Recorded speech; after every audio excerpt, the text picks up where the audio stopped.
Когда имеет место быть неровная перегородка носа, искривлен нос.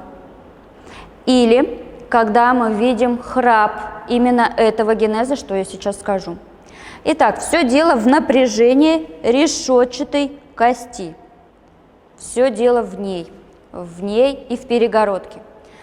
Если вы поставите свои первые пальчики на место, где сочленение глазницы и решетчатой кости, поставите локти в опору на стол и буквально повесите свое лицо на свои пальчики,